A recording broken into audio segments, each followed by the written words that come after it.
5월 넷째 주 우리에게 주신 하나님의 말씀을 봉독하여 읽겠습니다. 하나님의 말씀은 로마서 13장 1절에서 2절까지의 말씀과 마태복음 21장 23절에서 27절까지의 말씀입니다. 먼저 로마서 말씀을 받들어 읽겠습니다.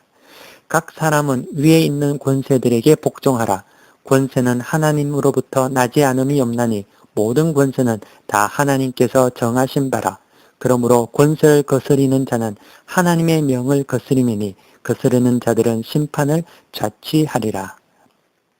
마태복음의 말씀입니다. 예수께서 성전에 들어가 가르치실새 대제사장들과 백성의 장로들이 나와 이르되 내가 무슨 권위로 이런 일을 하느냐? 또 누가 이 권위를 주었느냐? 예수께서 대답하시되 나도 한 말을 너희에게 물으니니 너희가 대답하면 나도 무슨 권위로 이런 일을 하는지 이르리라. 요한의 세례가 어디로부터 왔느냐? 하늘로부터냐? 사람으로부터냐? 그들이 서로 의논하여 이르되 만일 하늘로부터라 하면 어찌하여 그를 믿지 아니하였느냐 할 것이요. 만일 사람으로부터라 하면 모든 사람이 요한을 선지자라 여기니 백성이 무섭다 하여 예수께 대답하여 이르되 우리가 알지 못하노라 하니 예수께서 이르시되 나도 무슨 권위로 이런 일을 하는지 너희에게 이르지 아니하리라. 아멘. 권세는 이 땅을 통치하시는 하나님의 방법입니다. 권세의 원천이신 하나님께서는 이 땅에 택하신 사람들에게 권세를 분여하여 주십니다. 그 권세를 분여받아 택함받은 자들은 이를 통해 세상의 질서를 유지하고 통치하며 인간 세상의 권성 진학을 이룩해 갑니다. 그러므로 모든 권세가 하나님께로부터 왔음을 성경은 증거하고 있습니다. 성경은 권세자를 하나님의 사역자로 말하고 있습니다. 하지만 권세가 늘 우리에게 정의롭게 다가오는 것은 아닙니다. 어떤 권세는 사악하고 악의적이고 악마적인 권세가 있습니다. 사람들은 그런 권세에 대해서 반기를 들고 쿠데타를 일으켜 변화시켜야 한다고 생각합니다. 하지만 성경은 그런 권세조차도 인내하라고 합니다. 왜일까요? 그건 그 권세조차 하나님의 사역자로 이용되기 때문이지요. 한 예로 이스라엘이 타락했을 때 하나님께서는 바벨론을 들어 이스라엘을 징벌하셨습니다. 하지만 바벨론의 권세가 징벌의 막대기가 되었다고 해서 그들이 하나님의 편이 되었다는 것은 아닙니다. 비록 바벨론이 이스라엘의 징벌의 막대기로 사용되었지만 이사야 선지자는 그들의 잔인함에 대한 하나님의 심판을 선포했습니다. 불의한 권세에 대한 심판은 하나님께 있습니다. 인간이 심판할 것이 아니라고 합니다. 그러므로 성도는 불의한 권세에도 인내해야 할 의무가 있습니다. 다윗은 사울왕의 옷자락을 자른 것만 해도 괴로워했습니다. 이는 그 권세가 하나님께로부터 온 것을 확신했기 때문입니다. 불의한 권세에 대항하고 그 권세를 하나님이 뜻이 아닌 다른 인간적 방법과 폭력으로 붕괴시킨다고 해서 정의가 구현되지 않습니다. 인간의 불법한 저항으로 무너진 권세는 반드시 더 사악한 권세로 대처된다는 것을 역사를 통해 우리는 배웠기 때문입니다. 얼마 전 이라크의 후세인 정권이 무너졌습니다.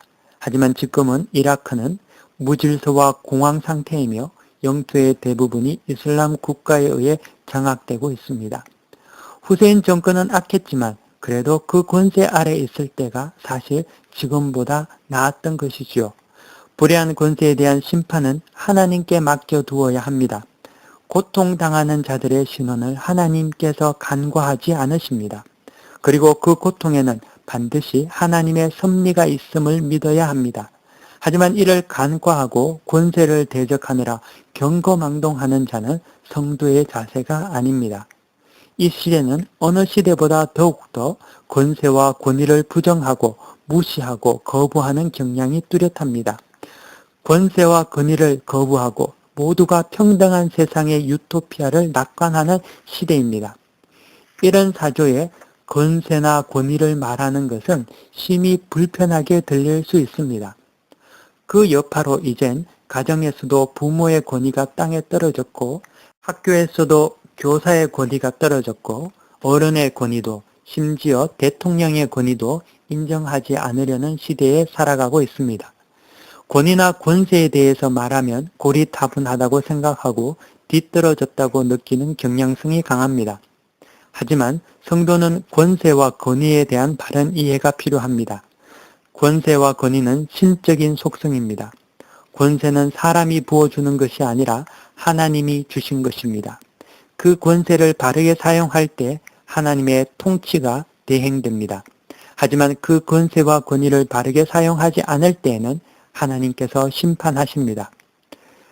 자라보고 놀란 가슴, 소뚜껑 보고 놀란다는 속담처럼 불의한 권세와 권위에 대한 두려움으로 하나님께서 분녀하여 주신 신적 권세와 권위를 무조건 거부하는 것만큼 어리석은 것은 없습니다.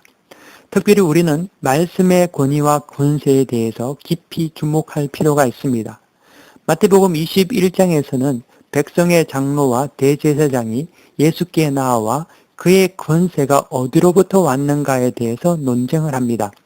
이런 이유는 예수님의 권위를 무너뜨리면 그가 전한 모든 말씀 자체가 무너진다는 것을 간파했기 때문입니다. 그래서 그들은 예수님의 말씀을 거부하기 위해 예수님의 권위 자체를 무너뜨리려고 하고 있습니다. 즉, 당신이 무슨 권세로, 무슨 권위로 이 일을 하느냐입니다. 권위를 무너뜨려 말씀조차 무가치하게 만들려는 수법을 씁니다.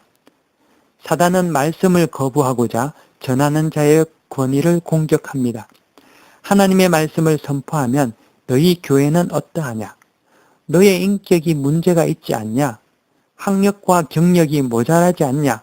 라고 하며 권위를 무너뜨려 그 전하는 말씀조차도 거부하려고 합니다. 하지만 이에 주님은 그 권세가 사람에게서부터 온 것이 아니라 하나님께로부터 온 것임을 말씀하십니다. 마태복음 21장 25절에서 27절까지는 요한의 세례가 어디에서부터 왔느냐? 하늘로부터냐 사람으로부터냐? 그들이 서로 의논하여 이르되 만일 하늘로부터라 하면 어찌하여 그를 믿지 아니하겠느냐 할 것이요 만일 사람으로부터라 하면 모든 사람이 요한을 선지자로 여기니 백성이 무섭다 하여 예수께 대답하여 이르되 우리가 알지 못하노라 하니 예수께서 이르시되 나도 무슨 권세로 이런 일을 하는지 너희에게 이르지 아니하리라 라고 증거합니다. 사랑하는 성도 여러분, 권세 중에 가장 우리가 순종해야 할 권세는 말씀의 권세입니다. 말씀의 권세에 순종하는 자는 세상의 권세에도 순종할 수 있습니다. 말씀의 권위에 순종하면 세상의 권위도 온전히 인내할 수 있습니다. 그리고 공의로우신 하나님의 해결하심을 기대할 수 있습니다. 이 한 주간도 말씀에 대한 온전한 순종 그리고 세상에 대한 온전한 인내로 살아가는 우리 모두가 되길 축원합니다. 다 함께 기도하겠습니다. 거룩하신 하나님 아버지, 오늘 거룩한 주일 흩어져 있는 사랑하는 모든 교우 가운데 하나님께서 함께하여 주시옵시고 하나님의 말씀을 온전히 받아들이고 그 권세에 순종하며 살아가는 우리 모두가 되게 하여 주시고 또 세상의 권세 가운데서도 우리가 하나님의 뜻을 따라서 인내하며 살아가는 우리 모두가 되게 축복하여 주옵소서. 하나님께서 우리 인생 가운데 인도하시고 또 그 섭리 가운데 우리를 축복하심을 늘 믿게 하여 주옵소서. 모든 것을 주님께 감사하며 예수 그리스도 이름으로 간절히 기도드렸나이다. 아멘.